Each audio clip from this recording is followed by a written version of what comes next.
When life may seem to be full of challenges, God's plan awaits. Maaaring marami siyang ginampanang tungkulin at kilala siya sa maraming palayaw.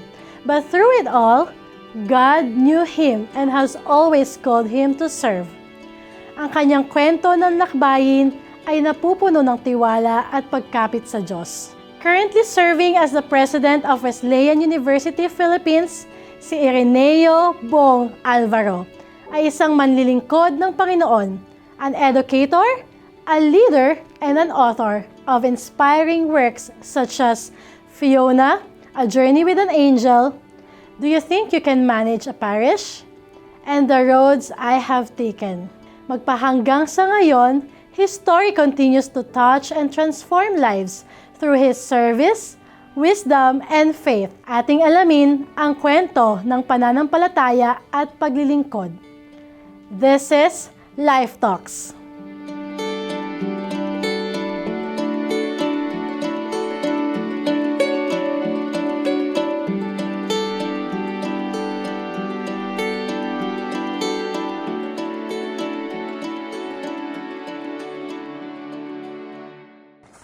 Lumaki sa bayan ng Concepcion, Tarlac, si President Ireneo Bong Alvaro mula sa isang simpleng pamilya ng mga mananampalataya. Sa kanilang lugar, kilala siya sa iba't ibang palayaw, mga bansag na bunga ng kanyang pagiging anak matanda at maging ng kanyang pisikal na kondisyon, pero sa lahat ng palayaw na ibinigay sa kanya, ang pinakatumatak ay ang tawag na tugak. Noong una, may halong pang-aasar at pangungutya ang bansag na ito. Ngunit kalaunan, natutunan niya itong yakapin sapagkat dito niya nakita na ang mga bagay na minsang ipinahiya sa kanya ay maaari palang maging pinagmumulan ng lakas at pagkakakilanlan. Ako ay si Ireneo Bong Alvaro. Yung pangalang Bong, yun ang binigay na talagang pangalan sa akin ng tatay ko nung bata ako. Meron kaming kaugalian sa aming baryo doon. Normally yung bunso, yung pinakahuli na, they call them Bong. Some people would call me Doc Bong because I have a PhD in public administration. Yung iba naman sa akin, tawag nila Prof. Bong. Because until now, at this age and at this stature, I still teach in the graduate school. In my time, in my younger years, I was an activist. So they call me Kabong. Meron ding tawag sa akin because I became a city councilor for Angeles City for 9 years. Hanggang ngayon, pag may nakita nila ako sa Angeles, konsihal. Yung iba naman, tawag sa akin, Admin Bong, because I became a city administrator for a couple of years. When I was 19 years old, sa Santo Niño UMC, dahil na-assign ako bilang SA na doon ko gagawin yung aking hours, so they call me Pastor Bong. Eh ngayon, nagbago, Pres Bong. Nung grade 2 ako, napalitan ng pangalan ko. Tinawagan naman nila ako Tugak. Tugak sa amin in Kapampangan is frog, palaka. Kaya pag binubwisit nila ako, andyan na naman si Tugak, kokokak na naman. Bakit? Umuulan ng malakas, pero sumakit ang tiyan ko. I have to go to the restroom. Lalabas ka pa, lalakad ka. Pupunta ka sa may baha bago ka makarating sa banyo kasi nasa likod. Dahil lubog ng konti doon, may kanal pala doon na open. Nahulog ako.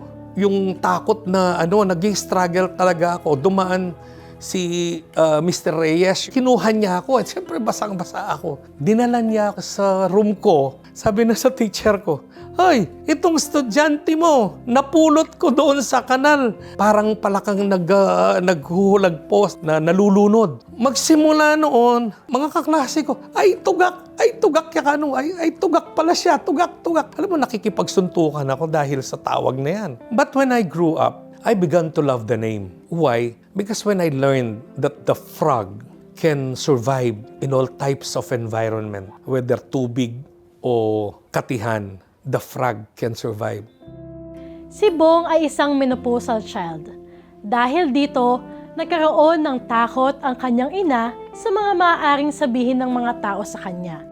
Nang siya ay nagdalang tao sa edad na 47. I was really an unwanted child before kasi nga matanda na yung nanay ko talaga. Sabi niya, may kasalanan ako sa'yo. Nung bata ka, nilalaglag kita. Lumulundag ako sa hagdan, binubuhat ko yung aparador. Mayroon sinabi sa akin, ganun ang gagawin ko para hindi ka matuloy. Dahil naglilihi ako sa'yo sa isang edad na matanda na sa baryo kasi nahihiya daw siyang lumabas. Hindi siguro ako sinasadya. But I'm here. Bilang pang-anim sa mga magkakapatid, lumaki si Bong sa isang payak na pamumuhay kung saan naranasan ng kanilang pamilya ang hirap at mga pagsubok ng buhay. Ang mother ko is a plain housekeeper. My father is a carpenter. Alam na alam ko, kapag kulang ang araw na pinagtrabaho ng tatay ko, alam na naming magkakapatid sa ulam. Kasi kapag ang ulam mo, postring saging. Postring saging is a local recipe doon sa aming baryo na hindi pa masyadong hinog yung saging sa likod na saba, igigisa mo na yon. Yun na yun. That's the ulam. Or, yung tinatawag naming gatas tigre is a local name doon sa amin na yung mainit na kanin, bubuhusan mo ng tubig na may asin. We call that gatas tigre. Pag walang tuyo, asin yan. We had those days. Yung kahirapan ng buhay, hindi naging talagang sentro ng problema sa amin. Yes, it was real. But hindi siya naging stumbling block. Sa kabila ng hirap ng buhay, nanatili silang tapat sa paglilingkod sa Diyos sa pamamagitan ng The United Methodist Church.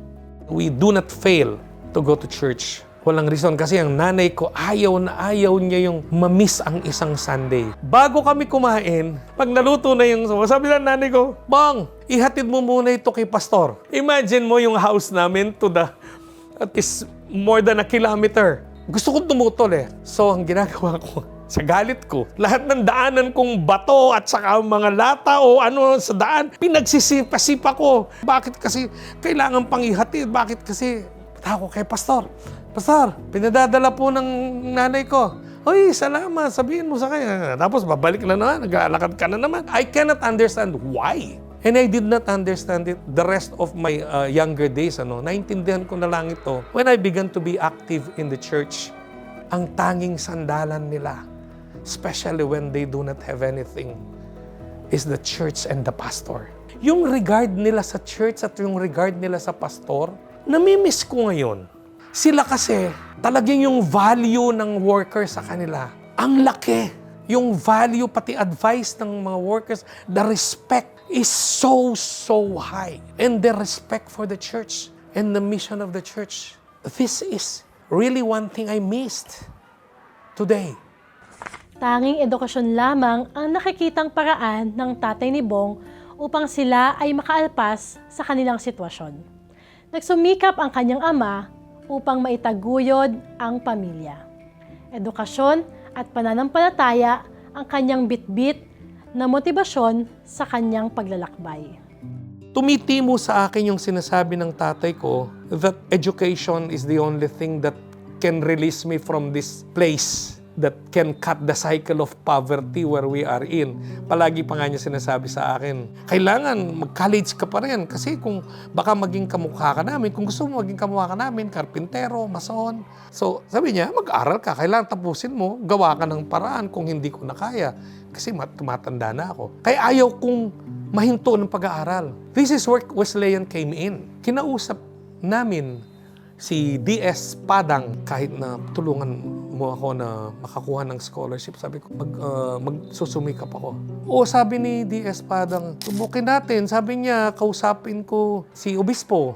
Sabi ni Bishop, magsiserve ka sa district. Karoon ako huli ng hope. Pero the travel from my place, the Concepcion from here, it will take you 4 hours na lipat-lipat sa sasakyan. Pinagtsagaan namin yun. Kaya lang ang naging assignment ko to compensate sa aking study. Kasi kailangan, una, student pastor ka. Kaya lang malayo. Nasa Santo Niño, Concepcion, Tarlac. Tinanggap ko yun kasi I want to study.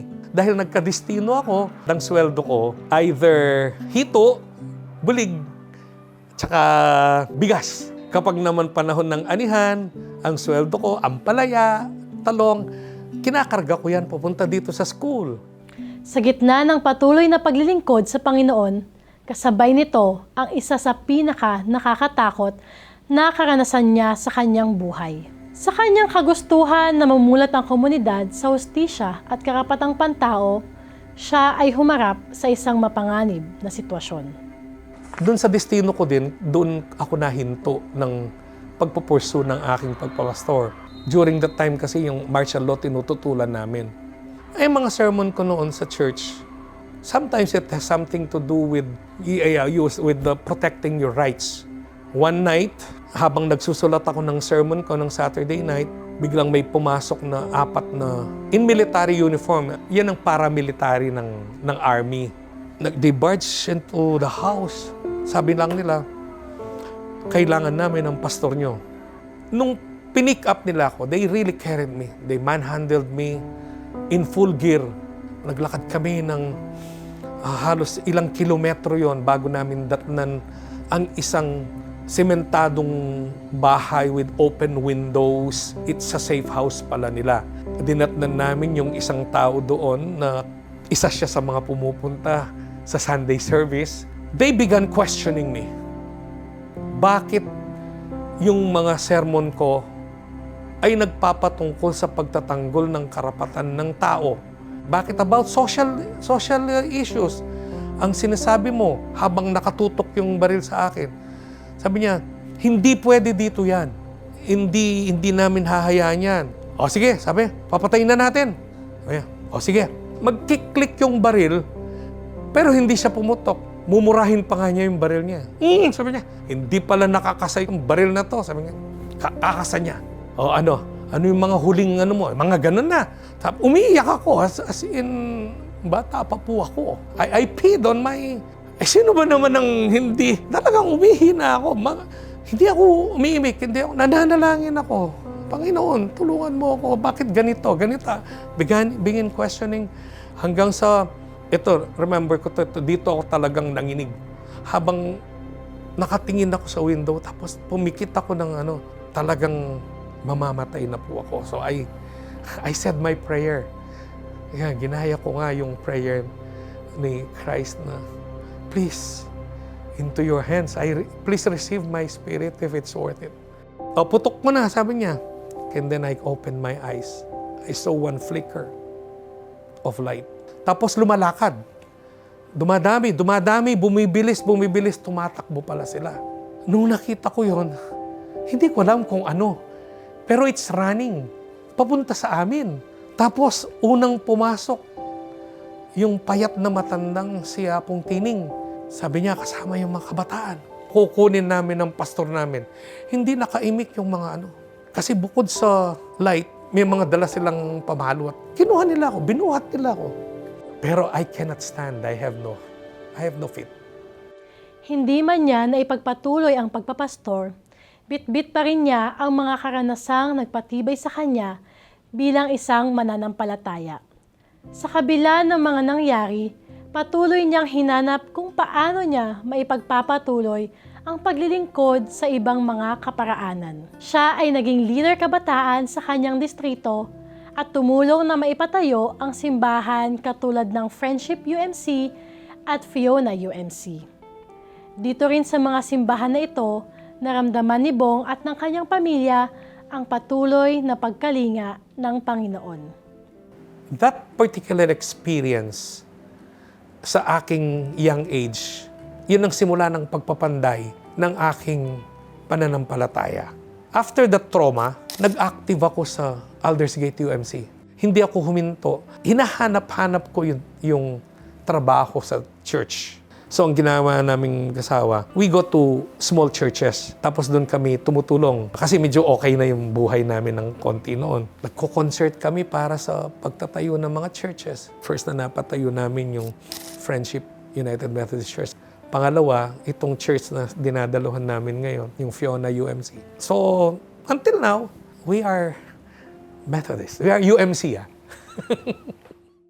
Sa pamamagitan ng simbahan, naramdaman ni Bong ang pagkalinga ng Panginoon sa kanyang pamilya nang sila ay dumaan sa matinding pagsubok na yumanig sa kanilang buhay. Sa panganay namin, bago siya na sinilang, nagkaroon ng rubella. Ang suggestion ng doktor na una, i-abort siya. Kasi pinakita nila sa amin yung mga may rubella syndrome. Kawawa ang bata. Siyempre, andun pa rin yung religiosity mo. Tsaka ayaw ng misis ko din. Nagsik kami ng sa ate niya, who is a doctor at St. Luke, sabi niya, 1% lang daw ang chance na well ang bata. Pag sinabing 1%, halos wala na yan. Kusap kami. Sabi ko, anong sa tingin mo? Sabi niya, kasi siya talagang, siyempre ayaw niya. Kahit ano pa siya, sabi ko, tanggapin natin. Pero, yung sinabi ni ate, sabi ko, 99%, there is 1%. You tell ate, we'll take the 1% chance and leave the 99% to God. 1% is greater than 99% when you give it to God. Sinilang si Carlo. Buo. Napakakulit. And he's now a bright young man. He's now a professor sa graduate school sa State University. Yung friendship, ang kwento niya, nag-member kami doon, nagpaalam kami sa Aldersgate. Doon lumalim lalo yung faith namin sa Friendship UMC. Bakit?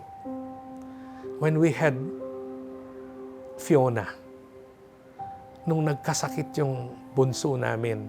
So hindi talagang ganun ka ganda pa rin ang aming, struggling pa rin kami. Na-hospital ang bunso namin, pero yung 4 months niyang nasa ICU, nasa NICU, neonatal ICU, merong isang time na walang-wala kami na kailangang may gamot na maitutuloy. We have to raise millions of pesos. Nung may dumating na from Friendship UMC, dinala ang isang maliit na sobre. Doon talagang umiyak ang misis ko. Umiyak sa pagpapasalamat, una sa timing ng pera, ikalawa sa alam mong walang mga hanap buhay ang mga ito. Walang sakahan, nilamon ng lahar, halos walang trabaho yung mga nandoon. Yet they were able to raise, it's not a significant amount, but what it did for the day became so valuable and so meaningful. We found value.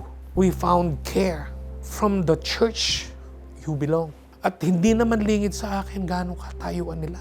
Sometimes it's not the amount.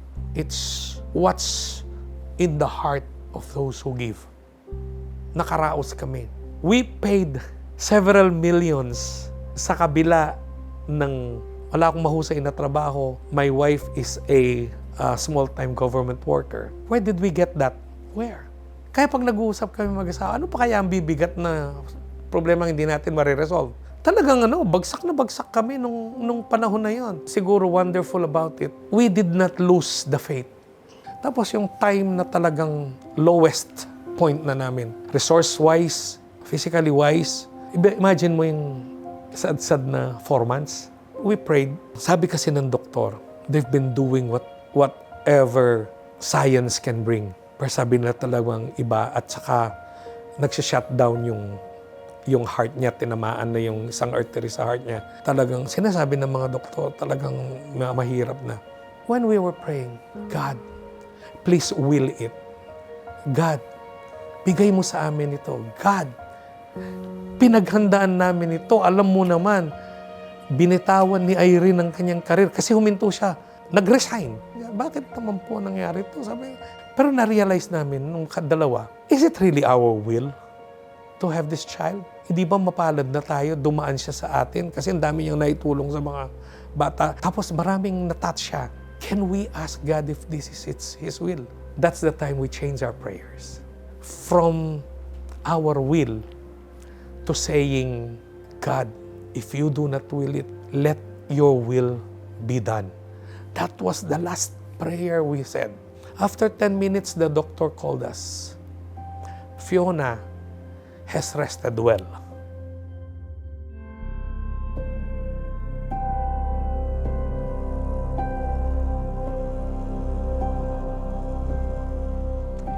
A quote from the book of Fiona says, "Life after Fiona is full of inspiration and hope." Ang buhay ni Fiona bagamat naging maikli ang panahon, ay nakapagbibigay pag-asa para sa mga bata at pamilyang dumaraan sa parehas na sitwasyon na kanyang naranasan. It's really heavy to recall, repeat these things. At the same time, it's so nice to recall how God cared for us during the lowest point of our lives wherein we cannot even see hope. Kaya nga meron doon sa portion ng book, hoping for hope, because that's the least you can do. That's the most you can do on that particular situation. And when we learn how Fiona touched the lives of so many, sabi namin, hindi kami nagkamali sa prayer. And we're so proud that 4 months, God gave us the opportunity to have Fiona and teach our lives some wonderful and amazing lessons. You never hoard good stories because hoarding something will lose its value in time. Indeed, Bong Alvaro has taken many roads in life. At ngayon, bilang presidente ng Wesleyan University, tinuturing niya itong isang sacred calling from God, a mission to do what is right. Katulad ng naging gampanin ng eskwelahan sa kanyang buhay bilang isang mag-aaral, ang kanyang tiyaga sa ministeryo ay nagbibigay pag-asa para sa susunod na henerasyon. Bago ako nag-Wesleyan, I came from an international corporation as CEO.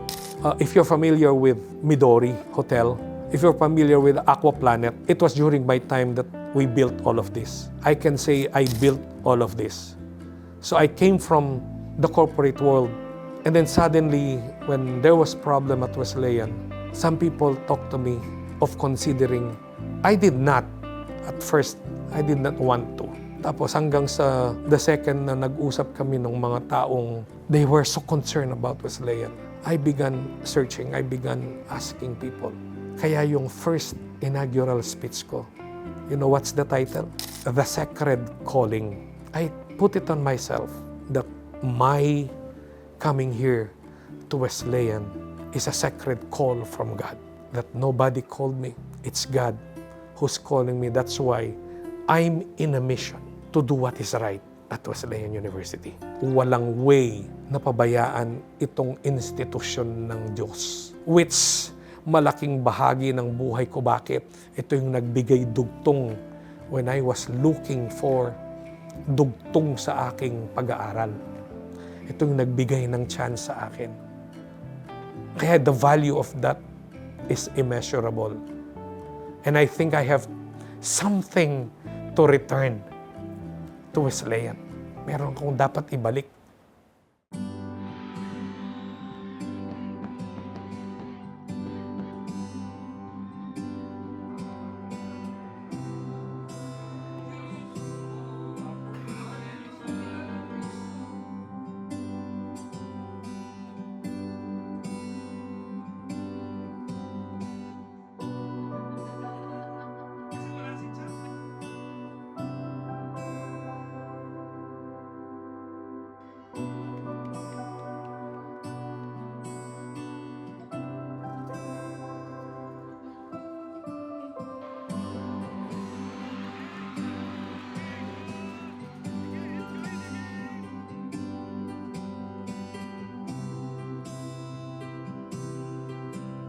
Favorite verse ko yung Romans 8:28, yung everything works good to them that loveth thee.